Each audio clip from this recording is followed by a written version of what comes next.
Appreciate the opportunity to bring this forward to the aspect of the Macmillan lands, now known as Boutin lands. Just to kind of provide a little bit of a history and bring the whole thing to where we're going tonight. Back in 2019 of January, the lands closed on the 31st of January 2019.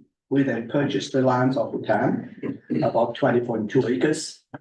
From that point, we then proceeded to go to a charrette, which identified what the potential of that land could be. And that happened all of 2020. And on October the 6th, we got 2020, we got a report back from the charrette what the potential is. And with several inputs from several stakeholders, maybe not a large component of the community, but several key stakeholders. That then transcended to that report coming to council on October the 27th of 2020 to where you made a motion, or the council of the day made a motion that you want to explore option 3 out of the charrette. There were 3 options. The one option was we sell the land and do nothing with it afterwards. The second option was we develop the land and take all the cost up front, meaning we as a town become a developer. And the third is seek out collaborative partnerships, of which that could be private or not-profits, and then also seek out granting. Then, furthermore, we went ahead beyond that this was now August 2020, for the CMHD grant.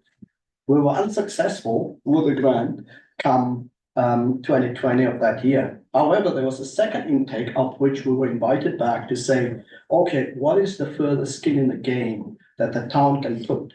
And so at that time, the town put forward that we own the land, we will service the land, and so that is our skin in the game. We were then successful in December of 2021, to be exact, on the 12th of December of 2021, we got the go-ahead. We couldn't talk about the grant until the official announcement were made, and that happened in January. At October of 2022, we were supposed to have had 25% occupancy. So we got to work. As much as it was a rumble and a tumble, we managed to achieve the October the 25% completion of 2022. That brought us then to a workshop we had with council at the Best Western in Hinton on the 14th of October 2023, where we further unpacked more opportunities for housing within Hinton. Then back in the 24th of February 2024, we were in Jasper. We talked about info, we talked about housing strategies, of which Boutin land with a seniors focus was outlined. Now, council will remember, if you made it, I should say, that back when the CMHC grant was granted, there was a marginal sort of consideration for seniors housing. I think it was accessibility they used. And there was and council of the day was a little unhappy that the seniors component was somewhat watered down. We got 10 units out of the tiny homes, which is now operational and running, which has been managed by Evergreen on our behalf as the town. And that is why tonight we have Shyam here as well, Menon, who's with Evergreen, who has helped inform part of this conversation tonight, especially based on where his expertise lie. So tonight we will, with that introduction, we will look at possible models, or a model that is best fit that we as administration thought we'll bring forward. Because to date, we've started, you've got Evergreen on the one side, you've got the tiny homes. And by the way, where the tiny homes are located is not part of the Boutin lands actually. That was incorporated, of course, but that was the gifted portion of the land. So in essence, the Boutin lands is still an open canvas. And so then back in 2023, council also accommodated Exquisite Care, who came to town and said that they're applying for grants and they are hoping to harness and use a part of those lands for level 4 care. Now, we don't have any go-ahead to know whether they got the grants. That is still in abeyance and waiting. So tonight we're here to talk to you about what type of seniors housing could you accommodate. Secondly, also what type of entry-level housing could be part of the whole big scheme. And this could be done in phases, but without getting into the detail here of what that could look like in phases, we wanted to talk to council about the model and see if this would be something that we could put the legs on and eventually make it stand up under some of the conditions. Next slide, please, Dave. So that's us tonight. We're going to talk about funding, timelines, seniors housing, entry-level housing, and then we'll summarize what we've done. So as I said, most of this, we talked about seniors housing. We had two workshops in February this year and last year, October. And then, should an opportunity exist, we could partner again with the extension of, with a not-for-profit and not to sort of mention names, but EGF, Evergreen could be a partner to help us expand with granting opportunities and with partnership facilitation. Next, please. So today, what administration has done, we've worked with Evergreen to pick their brain as to what type of granting would be coming down the pipeline, what type of opportunities is the feds in the province opening up, and we'll talk a little bit more about those opportunities. And then we also talked to community members that had an interest that contacted us, and I believe Cheyenne has also had some interested parties contacting directly. So if we focus on the town lands, background and options for consideration, there are options. But, we narrowed it down and we kind of wanted to be thought provoking here tonight to say, okay, what are our options? So back in 2021, as I've just said, we received the funding of just over 2 million for the affordable housing, of which 8 was applied for. We constructed 10 on that piece of land, which was the gifted portion. But at that point, council was still saying to us that we are not addressing the seniors requirement. And of interest is that if you look at our strategic plans dating back from 2014, right up to our current strategic plan, it talks about seniors housing being a priority. And we already have Evergreen on the one side of the property. And so tonight we're really talking about taking that canvas and making it something of a campus arrangement. So what we are referring to here tonight is that, exquisite care would basically be more or less, just to give you a frame of reference, they would be more or less in this area of this rectangular block. But we're talking about anything that's remaining, you could be doing a seniors campus in this area, realizing that this forms part across the road from where we are as part of the Boutin lands, but we'll talk about that in a moment we get to entry-level housing. I just wanted to give council, and of course, this is Evergreen right there on the right-hand side of our screen. So we as colleagues came up with the idea, we said, the EPF provides currently a level 1 to level 4 care. Exquisite care, if they're successful with their grant and they go in that footprint I've just outlined, they will continue to extend the level of care of level care 4. We are proposing to provide an independent living options for seniors. So basically what we're trying to say is that, you've got Evergreen on that end in the triangular portion. You've got exquisite care potentially, and this is where you could have the sort of seniors community model that we will talk about in a moment. And if you take the entire pink line, you're creating a campus of care, meaning that people can move out of the existing stock of their homes. They own a home for 600,000. They've got equity in the home. They want to downscale. They can then be part of this concept we're going to talk about in a moment. And so they're quite capable people, built at grade homes that is something like 1,200 square feet to give you some frame of reference. As they age or as the need dictates with time, they can then gradually maybe get into the lodge. So it's that campus where everything is enshrined. 2, if they don't want to cook, as an example, they can actually go over to Evergreen, or they want bathing facilities or pedicure facilities. It's all there for that one-stop shop. Yet they're independent, they still have a vehicle, they still can drive, they're still in the garage that's heated and stuff like that. And the proximity to Pine Valley is, of course, a plus. Talked about the opportunities, access to amenities. And this is why the slide is here. If you look at this right now, literally we take the furthest point on this end on Drennan. You've got all your amenities there, from your pharmacy to your shopping to your dental, to mention but a few of your restaurants as well. So you have a campus that is fully funded in terms of amenities. You don't have to create them. It will create the vibrance and it will create a sense of purpose for our seniors that is quite capable still. So what are the models and what are our options? So we basically, there's many options, but we had to scale this to a point where we've got to look at the affordability and we've got to look at the financing models we need to look at what the market is holding. Can a private entity go out and get funding to create seniors housing? And there's no grant funding, to say the least, for that. It means it's going to have to be investor funds that would want to develop on this land. So the first model we looked at is ownership.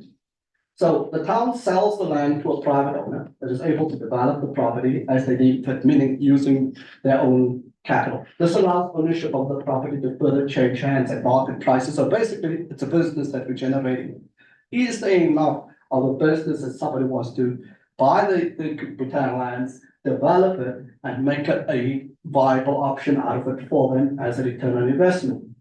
There's no funding, as I said, for private entities. We've turned every stone on that to build seniors housing, unless you use equity or you lose private entity money. Challenging. A monetary injection will have to be from the town will stand security for that. So what we've heard from certain developers that we spoke to far afield as Edmonton is that for them to come and to secure the investment, we will ask the town to stand security for that 5, 10, 15, $20 million. And I thought, well, that's a tough call based on all the competing capital expenditures coming up for the town in the next couple of years. Then we looked at the next model, which is rental. The operation of this model could be undertaken by a not-for-profit organization. The challenge with this model is there's no mechanism to establish the original equity or capital funds for concept design and construction of units. The funding would have to be supplied by outside investors or the municipality directly using taxpayer funds to get this rental model going. This brings us to what we believe is an option for council to consider. Now, I will preface this that when we're talking about life lease housing model, it is no small undertaking when it comes down to the legality of it and the protection mechanisms to our community. I'm sure, council, you've read in the news in the last couple of months that there's been some unsavory stories where people had to move from the life lease to a level 4 potential, and the equity that they put into their life lease wasn't available for them to then afford the level 4 care. Now, there's mechanisms to get around that. The province have just amended certain legislation to not to protect the senior in that case. So I just wanted to be clear that this is something that still has to be unpacked when it comes to a legal framework. What would it look like? Who would be responsible for that? How would the money change hands? So bear with us that those are the answers that we're not going to have for you tonight as we're going to pull through it should council say that this is a viable model. So what is the life lease? The buyer, who's the senior at this point, purchases an interest in the property. So which gives the buyer the right to occupy the dwelling or the unit for a long period, which is often the lifetime of their remaining years. Like condo owners, you pay a lump sum up front, like purchasing the condo, you're responsible for the taxes and the monthly fees that goes with it. Life leases are usually priced lower than similarly sized condominiums.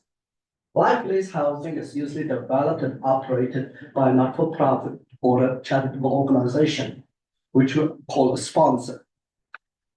Life lease buyers are often seniors looking to move into smaller homes. And when we talk about seniors, we talk about 65 and up, nothing younger than 65. So what are the tangible benefits? Seniors can choose life lease housing because it's affordable in most cases. Because why is it affordable?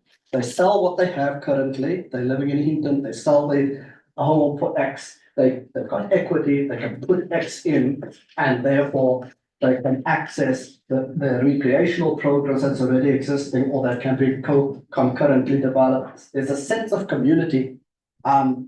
Personally, I've spent a lot of time among seniors, and the biggest thing for them is that if you take them to a location that they're not familiar and there's no interaction or sense of purpose, they degrade much quicker in time, unfortunately. So what this does, you've got evergreens, you've got this potential development, and there is this interaction where you can move forward and backward between activities. Meal services, father sponsor, care services, reminders of medication, cultural support, bathing, pedicures, and more can all be part of the sense of community.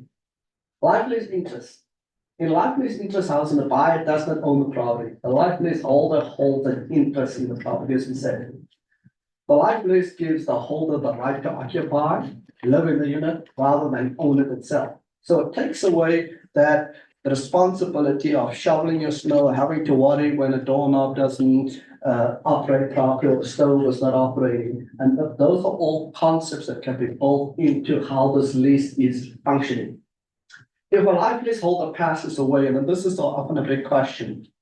So you're a couple living together in the life lease. So the inheritor gets the life lease interest, but not the right to occupy. So, and I'll give you an illustration. Vicky's a 72-year-old person, lady. Her son, Emmanuel, was age 53. He's not 65, so he doesn't qualify. But he inherits the life lease component, meaning that the funds that are sitting there that would have been repurposed, it goes to the family or to the estate. He's not 65 yet. So Emmanuel sells that back to the sponsor, the life lease interest. But when he gets to 65, he can put his name on the list and he can buy back into it. And so the estate doesn't suffer, but Emmanuel is not eligible because he's only 53. He doesn't pass the 65-year age threshold. So types of life lease, and I'm going to go through this very quickly because there's a whole drop down of information. If you say to me, you can explain market value, then there's a whole drop down, and this comes down to the legalities of things. Life leases can take at least 5 models that we are familiar with. There's the market value, there's the price index, fixed value, declining balance, and then the zero balance. Strictly, what a market value is, this option allows at market value at the time to sell when the sale occurs and often makes a profit. So it's basically the difference between what you bought it for and what the market is taking.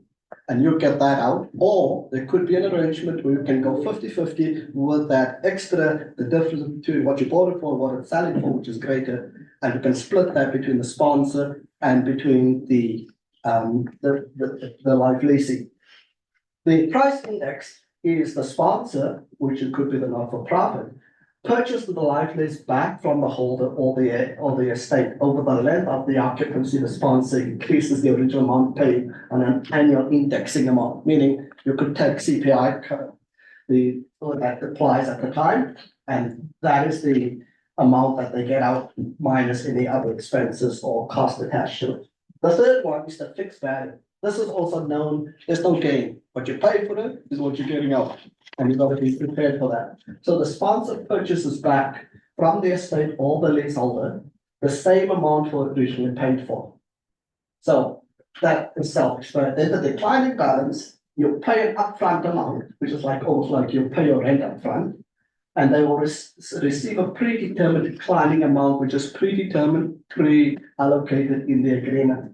So it's like prepaying your rent concept. So you put a certain amount in, and it declines over time, and you get nothing out at the end of the day. So you basically paid your rent, and there's nothing for your estate.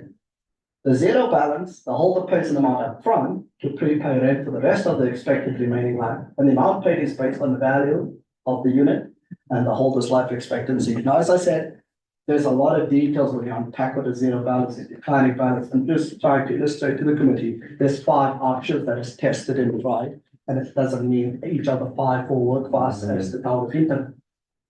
So in terms of another example of flexibility to where spouse, there's quite a difference in age where they are not 65 yet. So in this case, Cal, 68, dies unfortunately, survived by his wife Tilly, who's 63. Tilly has not reached the age of 65. She can't live in a unit. So I'm trying to demonstrate this flexibility in this. If she's close to the 65 age, that she's 2 years away, there could be concessions made. In this case, whoever is handling the sponsor can give a concession to Tilly, but she has to renegotiate the lease, if that's the right word to use. Transfer fees apply, and she stays in the unit without having to move out after the loss of her spouse. Now, the government of Alberta, and I mentioned this, has completed the life lease review recently.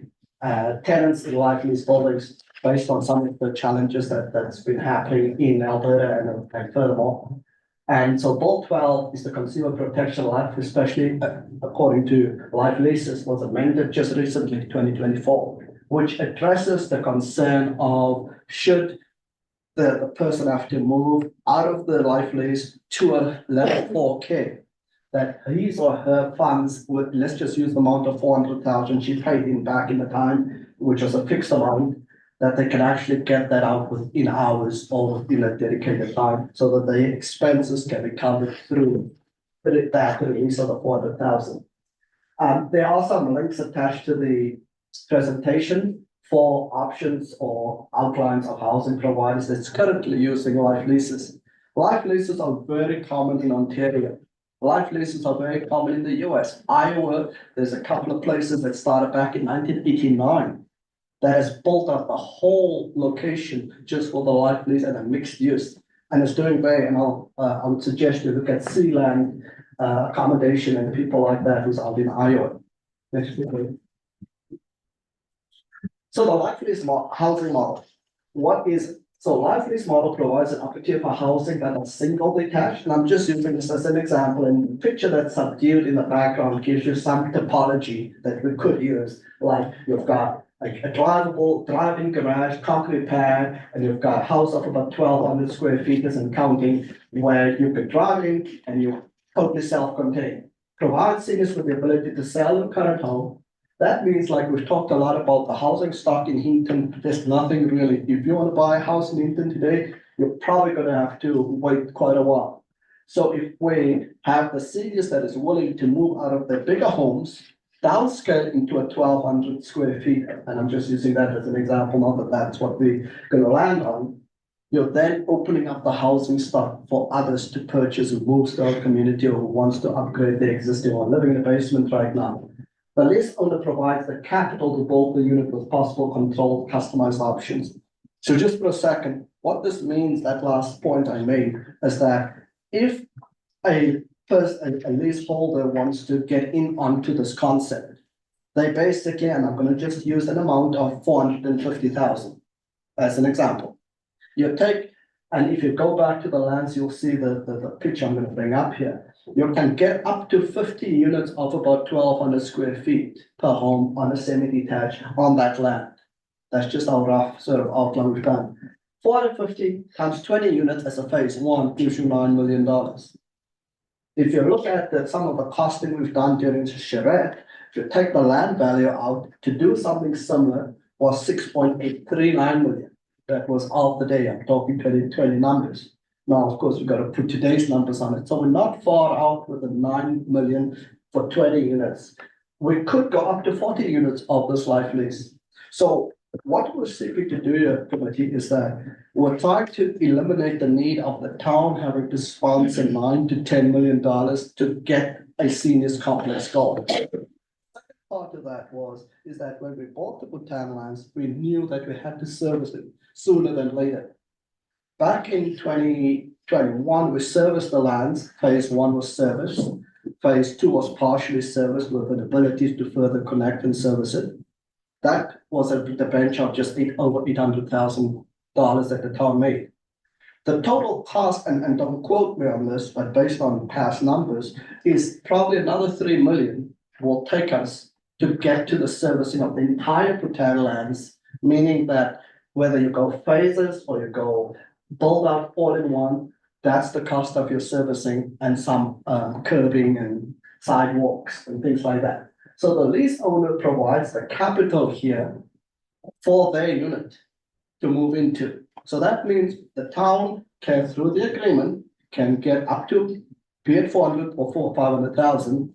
And if there's 20 people lining up tomorrow, and if the agreements are palatable and acceptable to the town, to the seniors, we can actually start procuring a design concept and then go into physical phase one, phase two, however this may roll out. There are some, and the emphasis is on customized options. Some of the folks we talked about said, oh, what if I wanted my stove oriented left or right? But that's not, we can maybe accommodate that, but we can't accommodate an array of designs that may not make it marketable for the next person who's going to move into it. So it's seeking to be flexible to the possible owners that is going to live there. The municipality and a not-for-profit partnership, this comes back to that motion that was made back in 2020 on October the 27th. The council said to us, go and seek partnerships. Now, if you look at this, this is only a P2 partnership as the municipality and a not-for-profit. And I think the intent was at the time to say, let's get a private entity in here so that we can have the ability to move forward. Why is there not a P3 suggested here is because we have raised the capital potentially through the folks that is wanting to move in, that is given their equity amount. So why a non-profit is because they have the expertise in most cases to be able to be the project manager, to do the fulfillment of what the unit can look like. They've got architectural people on board and they know the access to. They can then procure the project and then through the town, we would then pay those monies that the leaseholder has paid into the town's reserve fund for this purpose of these halls. A not-for-profit organization collaboration with the town would determine the concept design, develop the construction of the units and become the manager operator of all of these units. So what are some of the advantages? We only listed some that we thought was important. This obviously creates housing options for the community. So meaning that if we have 20 seniors move out of their 20 homes, you're clearing up 20 homes within the town of Hinton.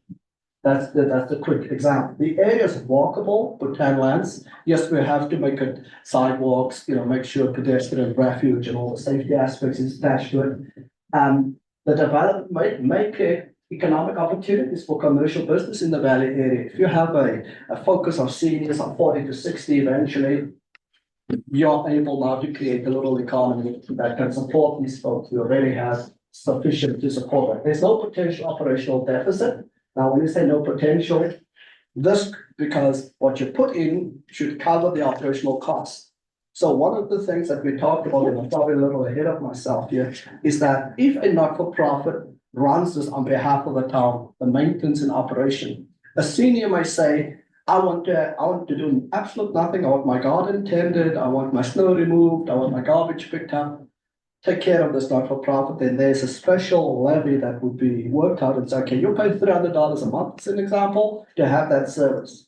Another senior may say, I just want my snow removed. I'm still capable. I love mowing the grass. Okay, yours would be X.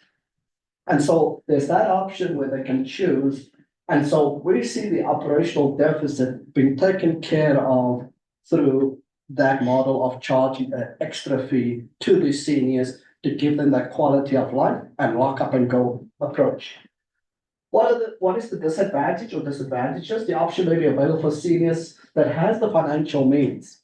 And so I'll get to the point where we talk about seniors that may not have the financial means, but have some means to do that, to pay the deposit and the lease rates for the units that I've just referred to in terms of deal one, snow clearing deal and things like that.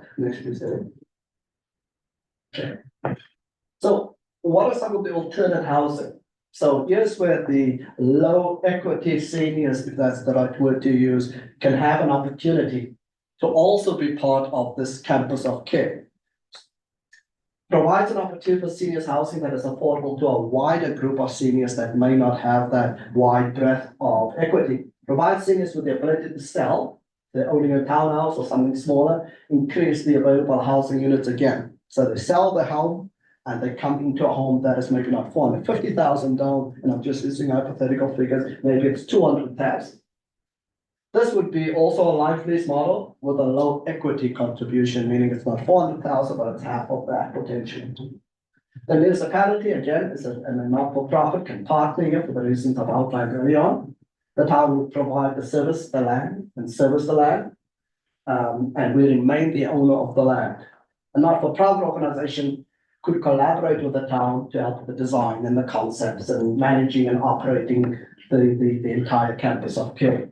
The not-for-profit organization will also be the lead applicant for any eligible grants to support this development. And I want to be careful that I don't believe that there are grants that are many and abounding for this, but it does give us that ability to maybe get 20, 40, who knows, 50% granting that can help these low equity seniors to get into a unit. Now, I will say this, that the units will not look the same for obvious reasons as the higher equity seniors. It may be of townhouses, it may be stackable, it depends on the accessibility requirements. So that's a key thing to remember as we go through this. So the advantages for the low equity being it creates housing opportunities for a greater range of our population and affordability for the seniors community. It's walkable for them. It's the same location.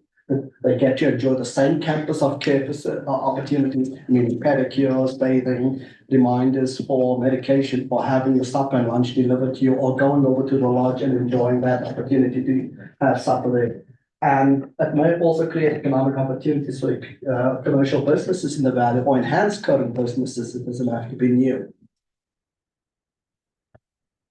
So senior housing models, just to kind of wrap it up here in terms of life leases and low equity life leases.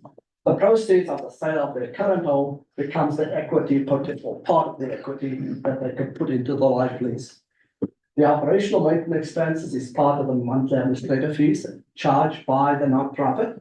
And the fees also contribute to financial reserves. So we're seeking to build up a reserve in the event that once the life lease moves out, there's probably painting, there's probably upgrades that needs to happen, replacement of furnaces, stoves. That's what the reserve wants to accommodate.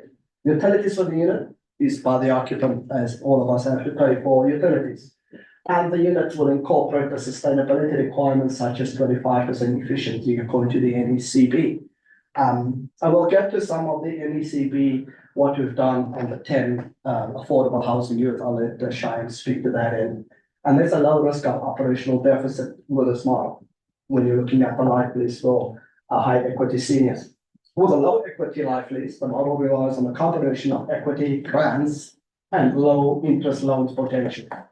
We will also have the NECB 2017 energy efficiency kick in, and we'll incorporate that into the design. And again, the deficit for operational is minimal to none.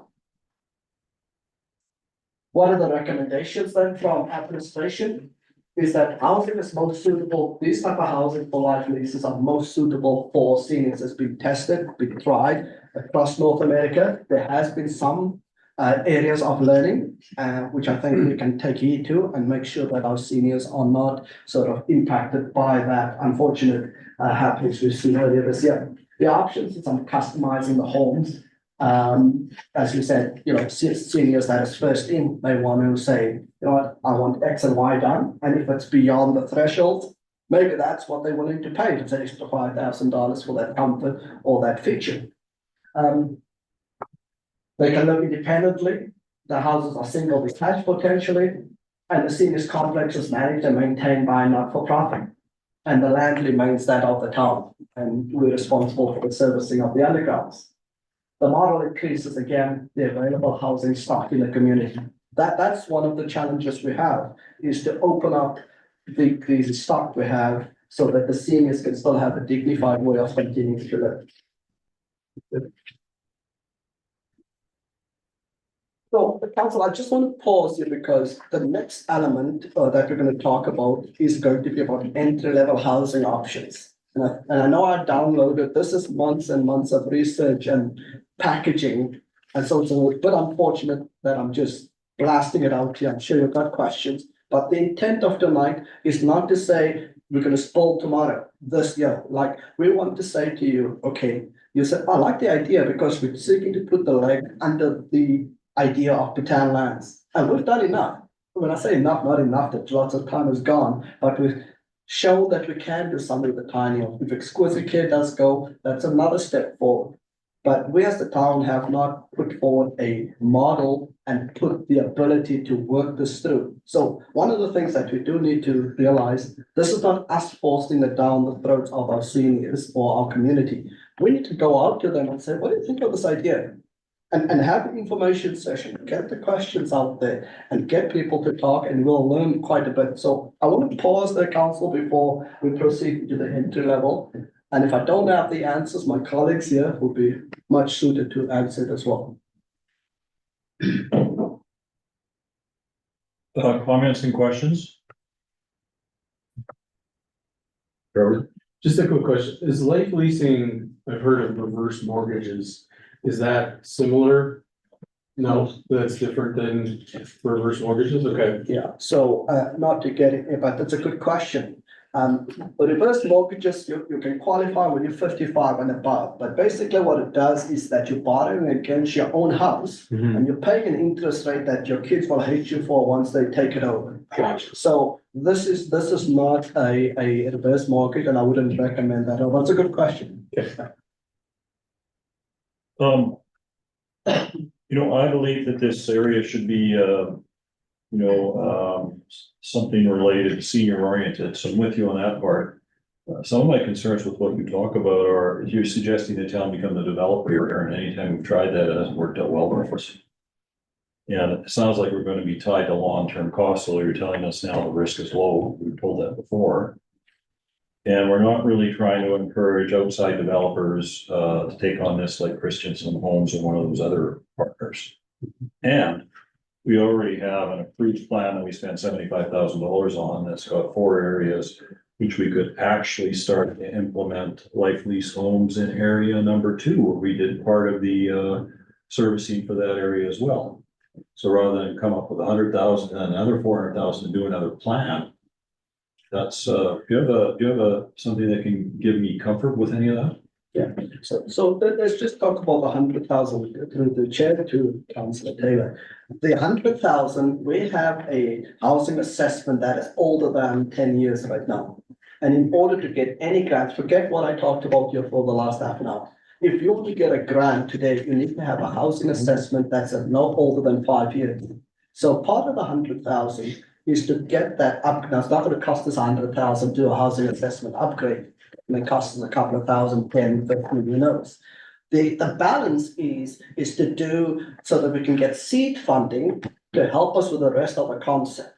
So when I drew the red line around that sketch that's on the board right now, it wasn't to say, okay, all of that should go as super seniors housing. It was to show you the footprint you have available to develop this portion of land. And if you go to the next segment of this conversation, you'll see that the other section across the road, that is for what we're proposing for entry-level housing, meaning your people that come to town, 4-story potential, say 80-unit condo style building that we could create on that side of Drim.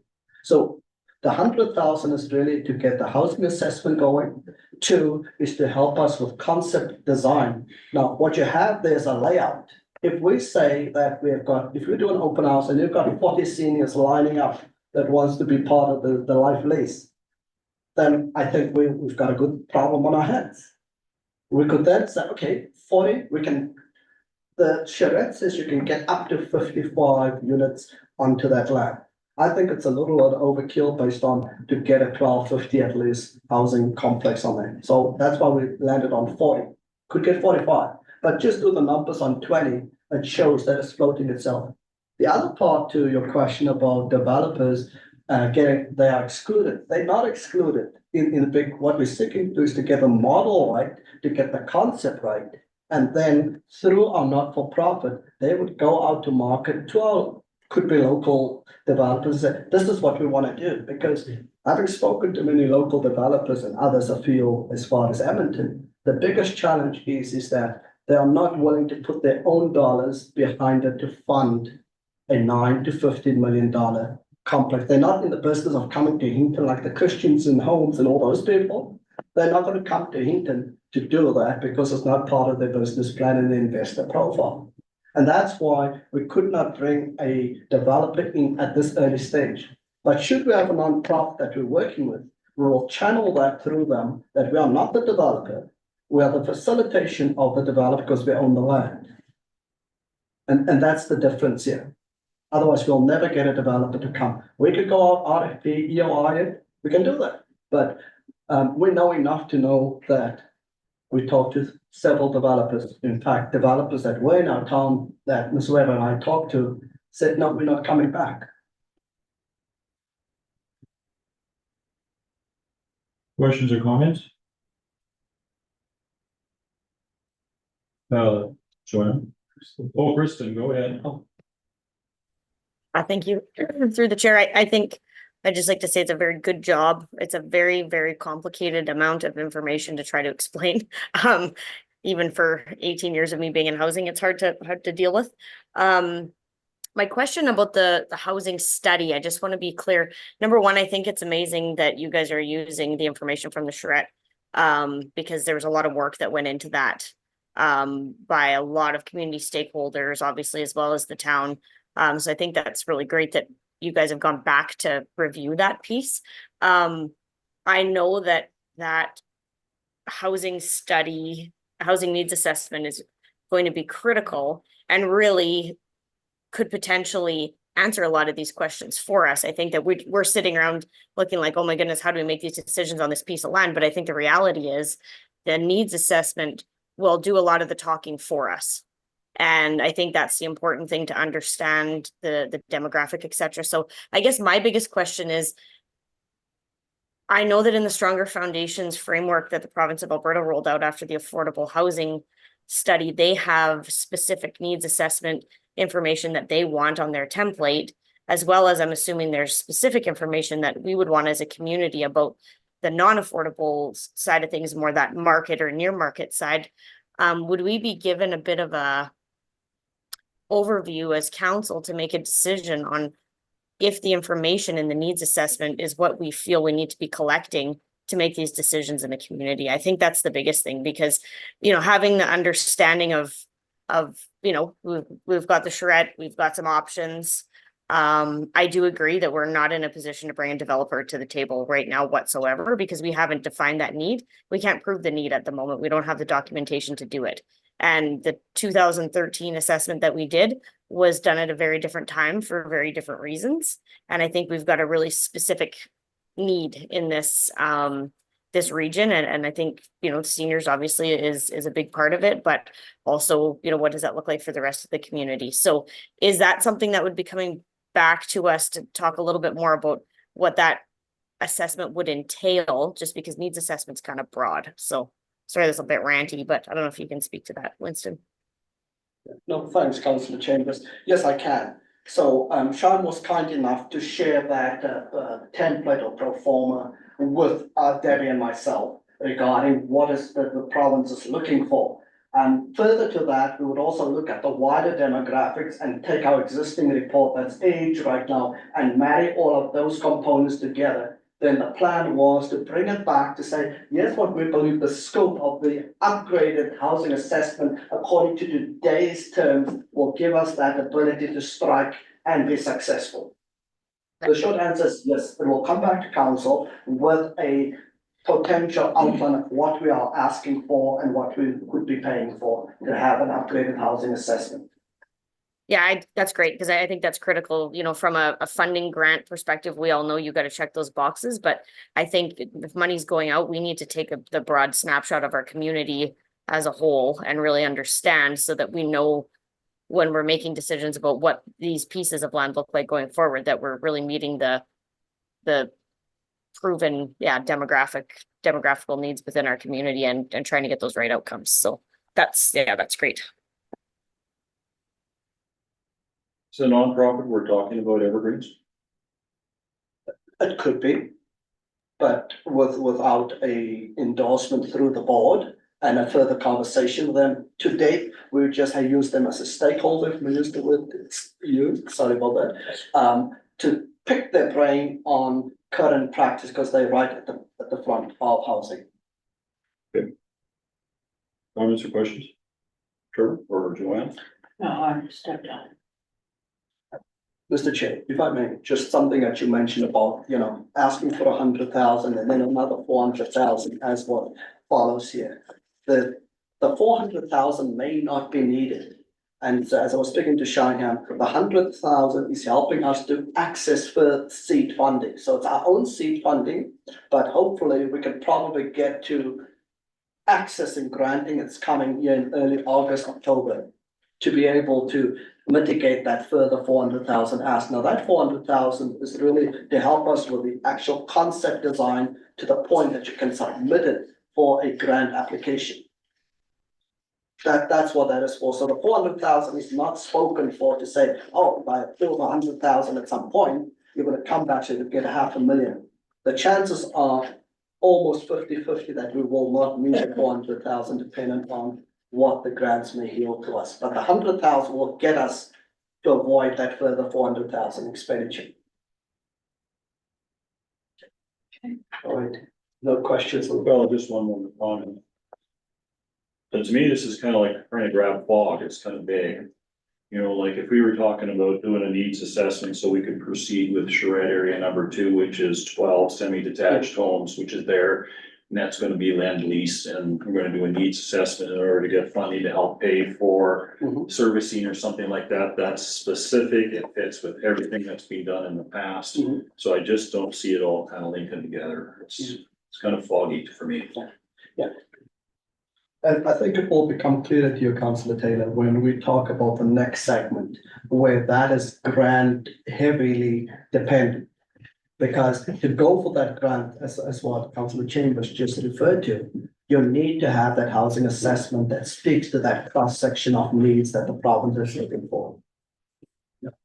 Okay, thank you. Kristen's thanks. Well, Kristen, go ahead. Thank you. I guess my thought is that I feel like any decision we're making without that needs assessment is foggy. The needs assessment is the critical piece to be able to say, we can talk and base our opinions and talk to different people in the community. Every different demographic is going to have a need or a perceived need. And it's our job, I think, as elected officials to be able to go to nonprofit groups and go to other healthcare groups and go to developers or whatever that looks like and say, we've clearly defined our need. And now we know what place you could play in that future development. So I kind of feel the opposite, Councillor Taylor. I think that this is a absolutely critical and missing piece. And just to the side note about Evergreen's partnerships, there's been partnerships with Evergreens or Hinton Housing Foundation for the duplexes on Tamarack. That was done in the 80s. There was another house that's in partnership with the town of Hinton and Evergreens from the early 1990s. And then of course the tiny home project on Mauer. So those were all done. The common thread through those projects is that they were married with some type of federal or provincial grant funding in order to make that something that the board wanted to look at that time. So just a little side lens on that piece of it. One question to follow up. Is a needs assessment good enough that there's a high correlation between the need and people's people wanting to put a deposit down? You know? Like there's a significant correlation there, because then the need assessment means something, right? Because that's what the need is. You were so encouraged by this that you were prepared to put, you know, $50,000 down in order to secure your spot. Yeah. If the correlation is not there, then I'd say, yeah, okay, well, if the correlation is there, then I agree with Chris. If the correlation is not there, then, you know, it's a needs assessment. I think the information session that we should have with our stakeholders that's going to be impacted for good through this potential development will show whether that congruency is there between the needs assessment and am I willing to put down my $50,000 to $100,000. But on all accounts, the small segment of people we talk to has been resoundingly yes. Now, I can speak for a small segment, less than 1% of people we talk to, but that was enough to give me a gauge to see that people is hungry for what are we doing? We have the lands, we've got it now for the last couple of years. Let's do the next best thing for our seniors. But Joanne? You know what my concern is that we will go ahead, spend the 100,000 on the needs assessment, and in 5 years, we will still be sitting here having the same talk. I can remember this conversation in 2013, and here we are in 2024, and where are our senior housing? I can tell you where the seniors are. They have moved. So I'm a little leery, like, I don't know. How do we get traction here? How do we do this and take that next step?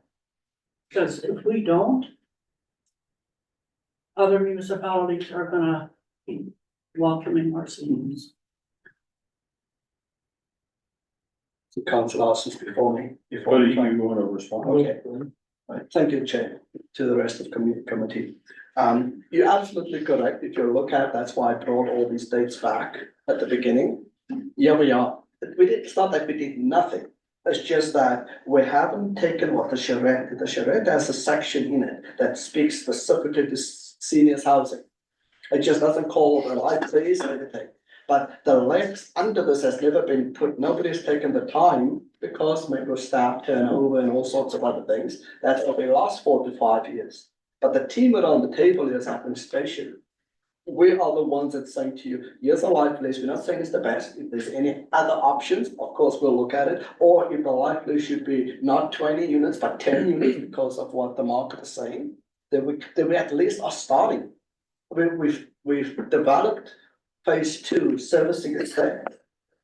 So then we don't have to wait another, that's why when you look at our outline, we purposely did that to show council that you have a runway.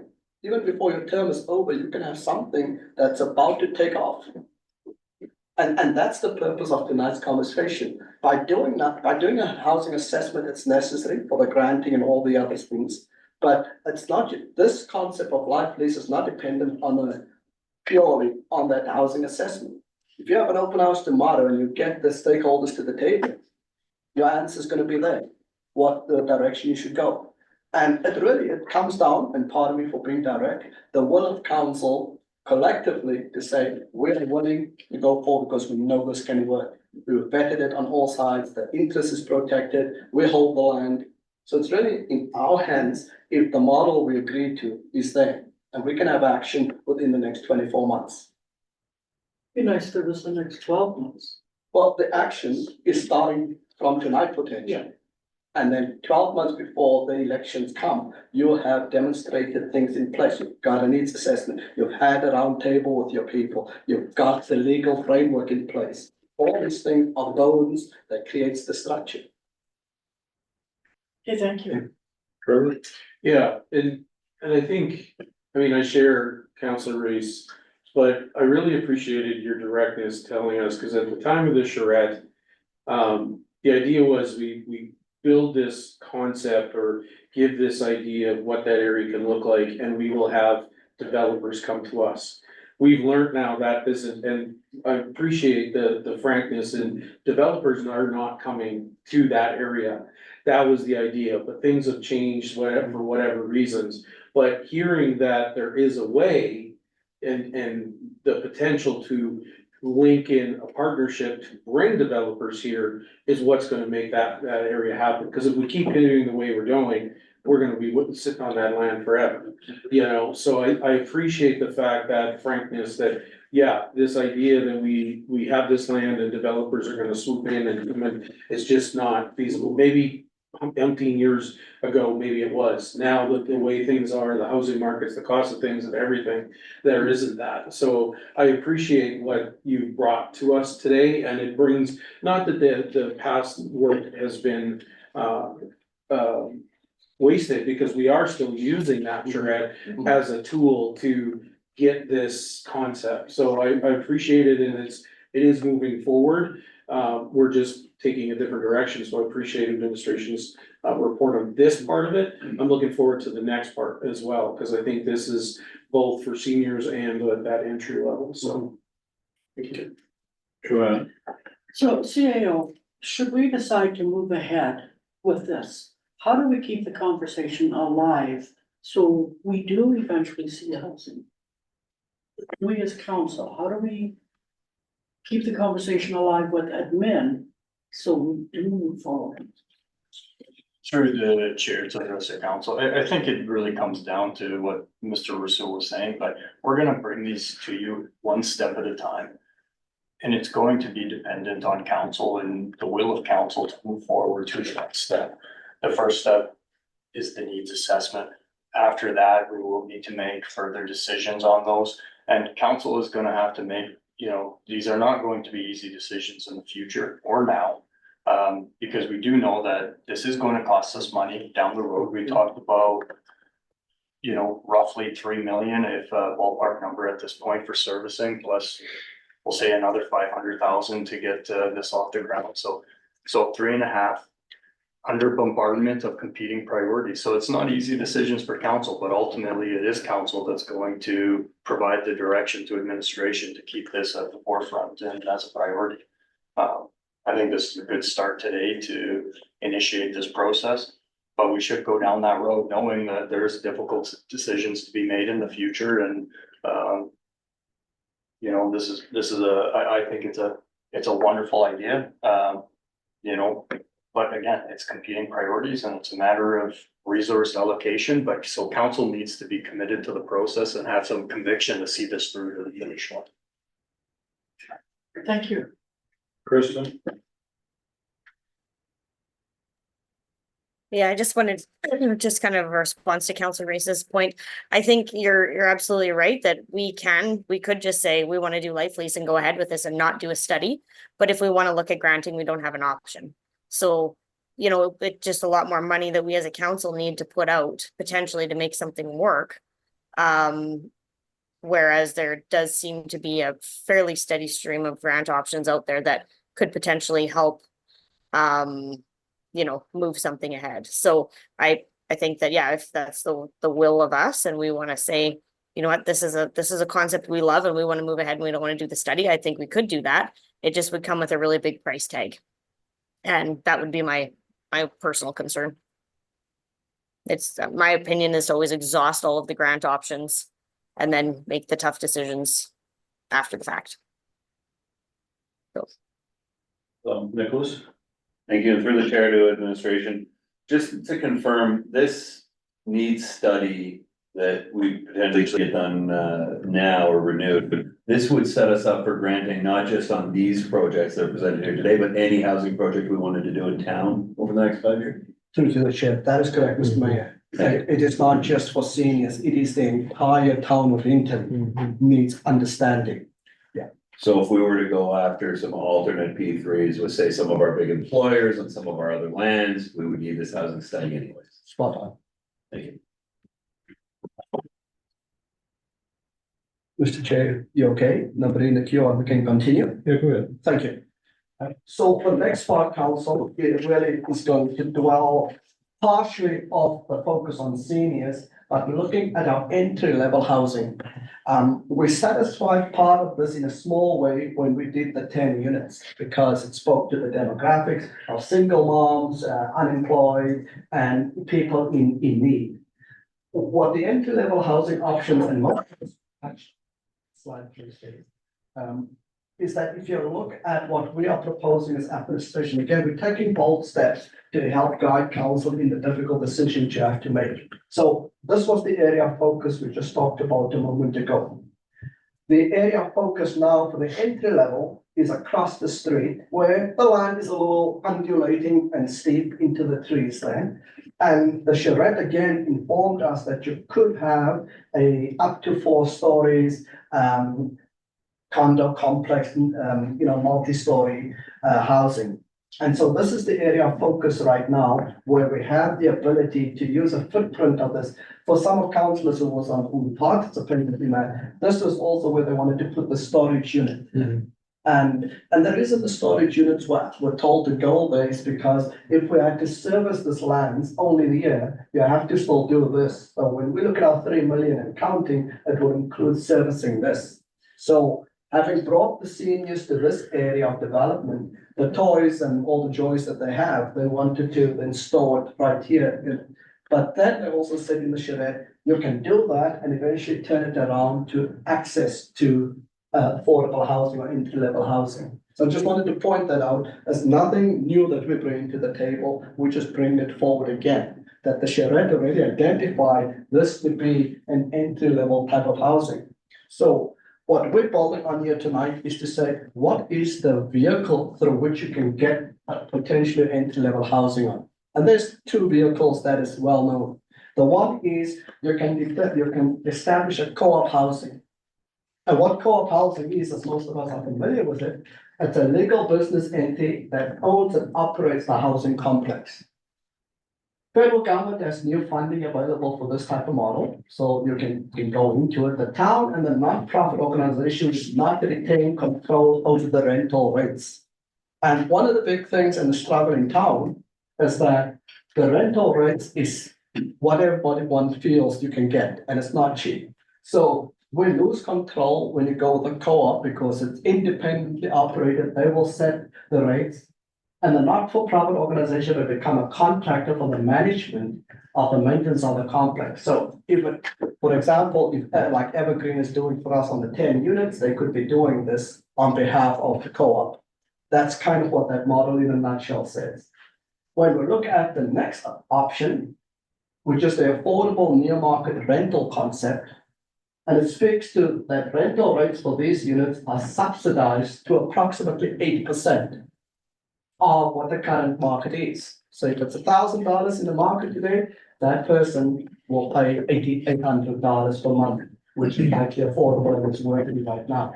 The town and the not-for-profit will determine the levels of maintenance for the property, no different to what we are doing at the 10 affordable tiny homes that's managed by Evergreen on behalf of the town. These units are in close proximity, walking distance to most of the amenities, as I pointed out in the earlier segment. And this model is definitely eligible for provincial and federal funding.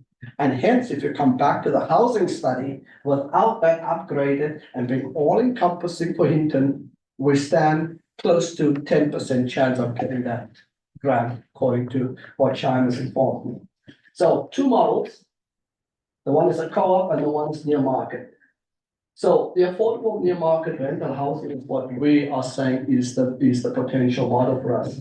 The targeted demographic for this model may be young families, newcomers to Hinton, others as defined by the criteria established by the town of Hinton and the not-for-profit. So what we're saying is that if we want to house everyone that's in need, from single mothers to newcomers to those that fall the entry-level jobs, this is the demographic that we want to target. The town and the not-for-profit organization would maintain control over the rent. And I think that's the key part here, that people could move in for $800 and suddenly it's $1,200 in 3 months. That's not sustainable, doesn't give Hinton the reputation that we're seeking after and that we stand for. So the control is important. The rental rates may be determined according to income level of the occupant. And it was explained to me by Cheyenne that, there could be, if I can afford $600, that may work for them because it's geared to income. That's how it works. But somebody else is paying $800. So at the end of the day, the deficit may slightly become greater or less based on that change or difference between 600 and 800. The responsibility of the potential operator of the deficit for the units has been negotiated between the town and a not-for-profit. That's exactly the model we have right now with the tiny homes. And so far, we are tracking okay, to say the least, based on what China shared with us. And not-for-profit may be the managing and operating organization for these units, meaning that the town is basically saying, yes, the land which you will own, we will service it upfront, and the not-for-profit manages it and makes sure those that need, they manage all the rental and the maintenance, everything. So the town is hands off. It's not our resources in terms of manpower and equipment that is required for the near market rental housing. And this allows us and sets us up to be able to go after grants, provided we have the housing assessment that's not older than 5 years. Next, please. Yes. The other part of this, as Debbie has just reminded me as well, is that the entry level for seniors at the ground level. So we're talking about, if we go back to the initial slide when I showed you that 8 shape, it doesn't have to be an 8 shape, it can just be the one leg. The ground floor can be totally dedicated also to seniors geared to income. There's that option. Quite capable seniors probably can't afford to put equity down like we talked in the first part, but the first 15 or 10 ground floor units could be totally seniors dedicated. That's just something we wanted to show council as well. So this is a little of a bold statement by administration where we try to demonstrate to council that you actually have a runway. Whether you're looking at the near market, or you're looking at the super seniors, as we call it, that's gonna put equity in. So initially, in Q3 24, which means the period we're in now to the end of the year, more or less, if we get up to 100,000, which can help with doing the needs assessment immediately, doing some of the layout, not recreating the charrette, but at least outlining where we could have the life lease, where we could have the seniors with mid income, and where you could have exquisite care if that comes. That's what this is going to help us to kickstart, to get us to seed funding that is coming in the fall, that we could eliminate that ask for 400,000 at budget time 2025. Then if we move further on the continuum of this scale of timeline, Q3 24, seed funding could be obtained through CMHC. That's a reality, that's a possibility. But we need the housing assessment underway. That's why the up to 100,000 is very important for us. The concept design to inform the Alberta Housing Partnership grant. So whatever we spend in the seed funding, our own and that which we can get in the fall, will help us to do the concept design to help us to get to the AHPP grant. And that's all in 2024. What's important here, we do need to have a public information engagement session parallel to all of what I've just shared. That is so key, otherwise we are doing things in isolation, and I think we pride ourselves in keeping our residents up to date and informed. Then in 2024, which is still this year, we believe that the AHPP, which is the Affordable Housing Partnership Program, which is a provincial grant, the gates will be open for that application. So if we did get the funding, the seed funding, or park it out, we can then go forward to apply for the Q2 2025 funding when it's approved. So we apply the fall and we get the approval in Q2 next year, 2025. So to give you some runway, assuming everything goes parallel and according to plan, not just focusing on seniors, but also focusing on entry level, you could have a design and procurement phase, which is done through our not-for-profit. You could do the construction planning, and you can start in 2026 with construction. Meaning that in 2025, before we close the year out, you know that you will have construction starting in May, April of that year, potentially to hit the piles in the ground. We could do this through a phased construction, which is likely how things work. 10 super seniors homes, and we start with the construction across the way should we have gotten this grant. Then 2027 Q1, you could have occupancy of whatever our phases will look like. And that's just an outline of what's possible. I know it's but what's important here, committee to note is that if we don't have the housing assessment done, we can't get here. We can't get to that point. So if we lose this now, the housing assessment shouldn't, I mean, I don't want to quote numbers, I haven't gotten quotes back, but you're probably looking at $15,000 to $20,000 to get that upgrade. It's not starting it from scratch. The other remaining was a buffer for us to be able to do the concept that we can get into the HPP zone and apply for that. And so this is a very key part right here. The rest happens because this has happened. But it was our goal statement to show you, you do have a runway to look at if these are the models that we want to look at. Next, please.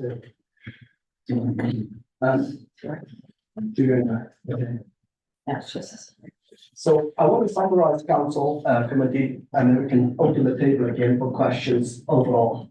We talked about a campus of care. Why do we call it a campus of care? Because, people move out of their home and typically go to a lodge.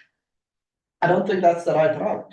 The route should be, you move out of your home, quite capable, and you move into a smaller place where you're quite capable, still have quality of life. You can now choose which segments of the senior care you want to buy into at your will and at your own time, or if you don't want it, good. So that's where the campus of care comes in, that you're actually taking away the burden and fear. What if my partner gets ill or dementia kicks in? These are all real realities. We all have family that's gone through this. They have the ability to get ready to go into the lodge for the level of care. the remaining spouse or partner can stay in the unit that they own. So the trauma of life changes at age 18, 90, whatever that may be, is minimized and mitigated through the campus of care council. In that presentation, we discussed various models. We went through the life lease, we went through the near market, we looked at the hybrid of what the seniors component could look like across the way from Evergreen. We also reviewed the role and responsibility of a potential not-for-profit, what they will do on behalf of the town, whoever that could be. And what the town of Hinton's responsibility and skin in the game is. And the options discussed have a benefit of creating more available housing units, meaning that if at least 20 seniors move out of their home, you've got 20 homes potentially opening up back to the market. That would help our working class folks to be able to be housed adequately and affordably. With that council committee, I'd like to say thank you for listening, but we're here for questions. Nicholas, please. Thank you. Through the chair to administration. How many units can fit in that affordable housing proposal of 4 stories on a little slice of land? Quick math would be, what do you say, the entry level housing? Yeah, that's how many units. According to the design charrette, they have a very aggressive, there's 225 in the design charrette. And then it's supposed to be apartments. So did you say 225? Yes. Decent one. This is based on the design charrette information, Okay. but we don't have to do that, right? And that's. That's the potential. That's big potential. Thank you. Thanks for that. Trevor, please. So in regards to the entry level housing, because we're talking apartments, right? Is that what we're talking here? So I guess my question, because as soon as you go subsidized, there's a criteria that you have to meet. And so I guess my question is, it would be limited to who then could accommodate in there, right? So for example, you get a 22-year-old, get a job in Hinton who has a decent wage, you know, they necessarily wouldn't be eligible necessarily for an apartment in this way, or am I incorrect? I'm gonna defer that to Sean. To the chair, the term affordability is a very broad term. It ranges from what we call as near market, which is the 80% affordable, to something called as rent geared to income, which is purely based on a person's capability to pay. Right. How we target the population for this project is entirely dependent on what funding stream we are trying to access. Now, in terms of the tiny homes, we were very restricted by the Rapid Housing Initiative funding, and that is the reason why the rents are really low over there. If predominant funding is through the province and through the municipality and other partners, we don't necessarily have to meet that stringent requirement. And this is where we can play with the targeted population. If I may follow up, because I think there are individuals, the one issue, they can afford the rent, but they have nothing to rent. It's the availability, right? So that's why I don't wanna, again, to have another hurdle. You know, that it's better to have a low income than it is a higher income, right? It's just the fact of having availability is what I'm searching for. So hearing that, then there's a way around that this is then available to all, whether you have a limited of funding or you have the funding to pay that, you just, just So place the rent. Sorry, if I may, Chair. The minimum requirement is that it should be near market and 30% of the units should meet that requirement. We can change that numbers in different ways to meet the funding requirements. And this is where we build the financial model that could be discussed with all the stakeholders before we take a final call. Okay. And if one more comment to your question, if I may, I believe that when we talked at the charrette, the reason for the amount is the height. They were talking quite a high, building, which then would require a little more cost because of the sprinkler systems that would have to be required because the fire department doesn't have, but I believe that was the conversation that the sky's the limit in that area, basically. So, yeah, that's why, so. Thank you, Mr. Chair. My question is regarding the $100,000. If 15 to 20s for this needs assessment, what's the other 80 to 85 for? That seems to be for preparation for seed funding grant applications to other levels of government. And I know that it only takes 2,000 to 5,000 to hire a professional grant writer to write a grant, so what's that money for exactly? Because why couldn't we just go to area number 2, which has, 12 semi-detached homes and, get the needs assessment and start in a small, humble way, and we already got this plan already made up. Why do we have to spend another $80,000? The way, through to the chair, to Councillor Taylor, is that the way we looked at the 100,000, let's just say 20,000 is for the assessment, you've got $80,000 left. That is to develop the master plan that we would agree to. So the charrette has given us a concept. What we're doing right now, suggesting, is that you've got life lease, you've got sub-life lease, if you want to call it that, and you've got entry-level housing that becomes this Boutin land spoken for. So in order to have a concept, you need to employ a professional to do that. You're going to do minor looking at your servicing quickly to see whether you've got capacity. All these things plays into it. The other part of this is it's not just about hiring a grant writer for $2,000 to $5,000. When we did the CMHC grant application, we actually had people employed through Colliers at the time when Shire was with Colliers that actually wrote the grant because they knew how to write it and to have the inside ability to speak to CMHC and the rest.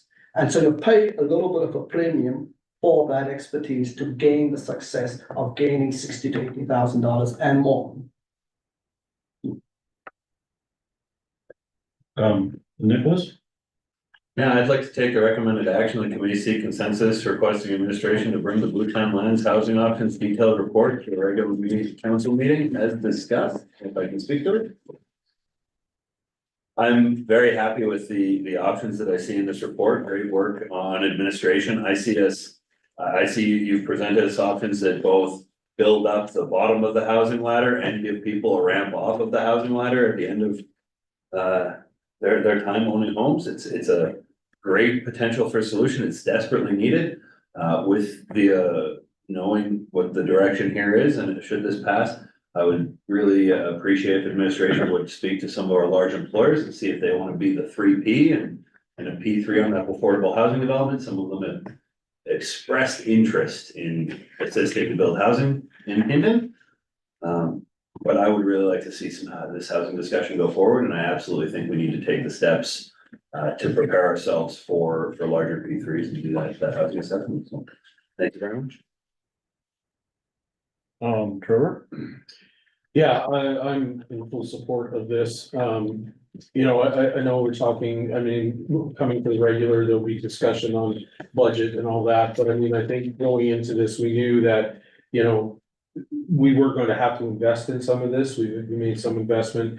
We are going to have to invest to make that land work for our citizens in the community. And it was earmarked for housing, senior housing, affordable housing, and this gives us some different options. So I too appreciate the different look at things, especially the leasing part of things that never came across our desk and our computers to look at. So I appreciate that. So yeah, I'm looking forward to the future of the conversation and that area.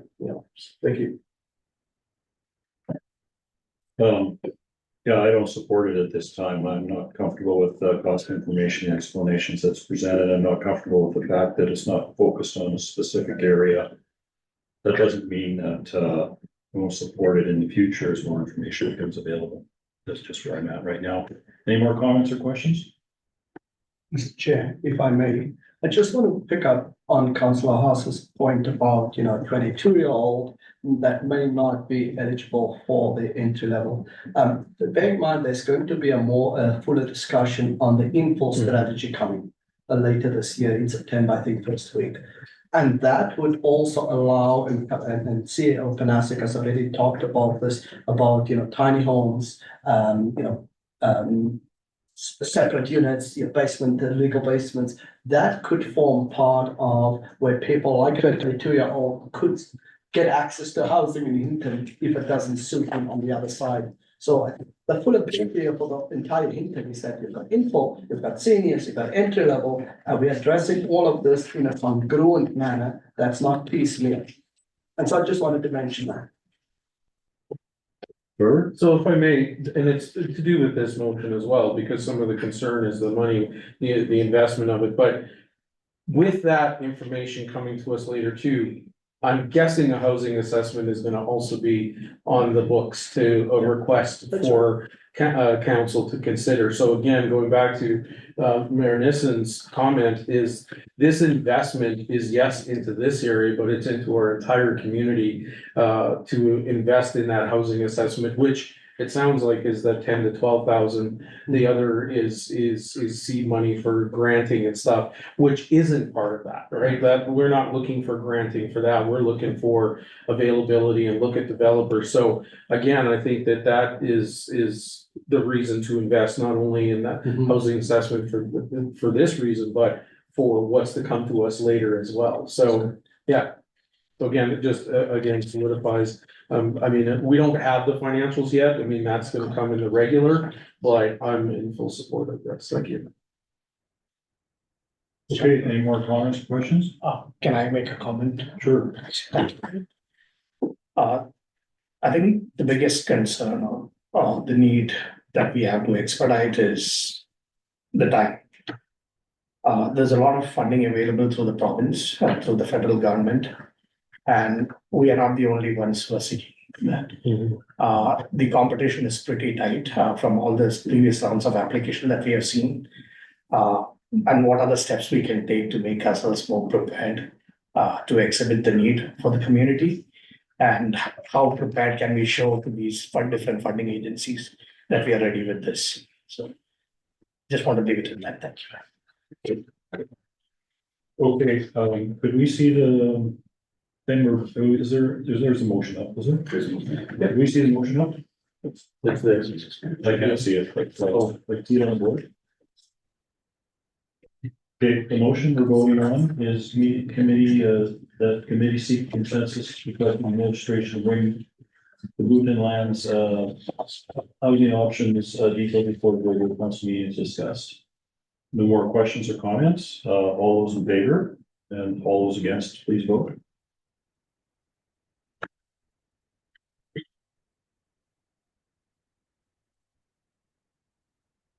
I can't see, is that, that is, that's carried, one opposed.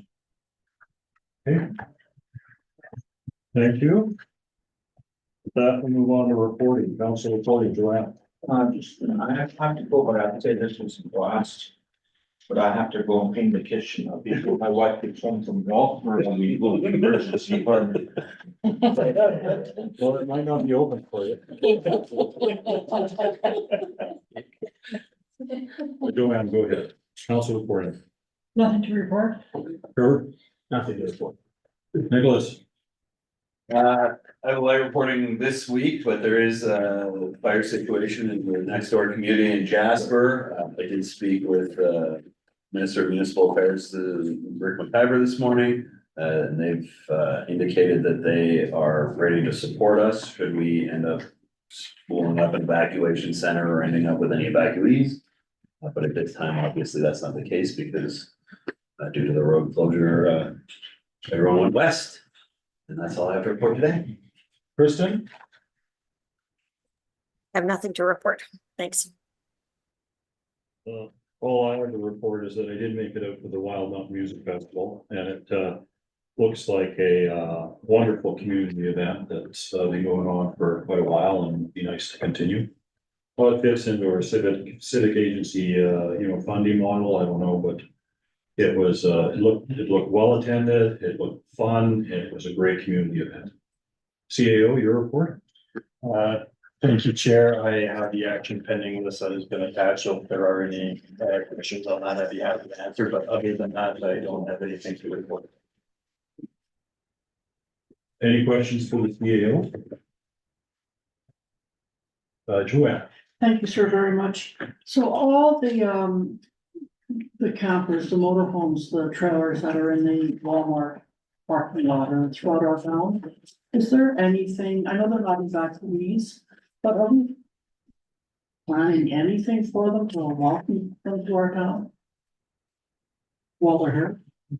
through the chair to members of council, it's very early. I mean, we're just really focused right now on working with Jasper and to see what their needs are. So we haven't gotten into, if you're speaking of some of the nice to haves, really, we've been focused on providing bathroom facilities. So we've gone around town, we have provided outhouses and things of that nature. Around town, garbage facilities to alleviate some of those concerns in that area, signage, trying to direct, and really, we've been waiting to on further direction from Jasper to see what is going to happen. Even today, that situation was quite fluid, and we didn't know to what degree we were going to possibly get evacuees at an ideal window of, the possibility of some coming back. Other than a few escorted families that we have taken in on behalf of the municipality of Jasper, we haven't looked too far into those things, but it's also, this is the first day, so we're just trying to get our bearings and our wits about us. I do know that there is a sponsored swim for today that is free for everybody in the community today, and those types of things, but other than that, we haven't done a lot. The evacuees that we have received at the request of Jasper, we have provided them with what they need, and I don't know the specifics, but if they do have children, we typically give them rec passes. If they need, if they need a place to stay, we have booked all the hotels for them, but those, again, we're more or less a service provider for the town or for the municipality of Jasper. And we're just, waiting to determine what their needs are to see to what scale we need to provide a reception center and resources. I know we do have citizens from Hinton going, to where everybody's camping and walking them to our town and doing what they can to make them feel comfortable. So, thank you. Go ahead, please. Earlier in the day, you mentioned that we sent some firefighting resources to the town. Can you update us on what resources we've sent so far? Yes, through the chair to the rest of the committee, my recollection is that we have sent 2 engines and a structural protection unit to the town of Jasper. Last night, we had them stationed on the other side of the fire over near the Overlander until we could get through, escorted through to the municipality of Jasper. But that's where the focus of the efforts are, is protecting the municipality and the assets within it. So that's where we've been for the better part of today. The follow-up would be, is that in addition to the resources we sent north? Through the chair to members of the committee, yes, that is an addition. We have recalled the resources that we have deployed north to the high level force protection area. Okay. We recalled them last night after the lightning strikes to come back and ensure that we've taken it, we're taking care of our region first. We were not able to get our SBU unit back, so we will get that back in due course, our structural protection unit, just because that unit is essentially a enclosed trailer with a lot of equipment within it, and that equipment is deployed all throughout that area, so we were not able to. It's not as simple as hooking onto the trailer and pulling it home. So for the time being, it'll be there. That unit will be coming back in short order in a few days when they get relief in that area, where they do have communities who are being threatened as well. But there's relief coming up in that area. At that point in time, we'll be bringing our SBU home and deploying it where needed in town. Perfect. That was my question. Thank you. My other comment I heard from the public was with respect to grass cutting along Highway 16. They were saying that we haven't been cutting the grass quite the way we have in the past. Have we changed our service level along the highway? I think the intent regarding the discussion is that if we're going to keep up grass cutting anywhere on the highway where it forms the image of the town, would be the best place to keep it up regular. Through the chair to members of council, we have not changed our service level when it comes to grass cutting. you know, if the grass was getting long on the boulevards, we have been very much behind on our cutting and our mowing this year, mostly due to just staff shortages and, sweeping and other things that we need to get done, but, you know, we do try to get to it, but we have admittedly been behind and, on our mowing this year, but there is no change in service levels. It's just a matter of, Okay. you know, the manpower and equipment, allocating it there. So, that should be cleaned up and we will catch up at some point in time in the tail end of summer. Good, progressive stuff growing then too as well. Any more questions or comments? Okay, anything on the action pending or complete list for anybody? No. Okay, did we have anything closed session? We do, yeah. So I'm looking for a motion to go in camera. Wants to go into closed session? All in favor? What's that? All right. We can wait. Is it up? Okay, all in favor? Click your button and put your hand up. Is it unanimous? Excellent. Okay, we are now enclosed.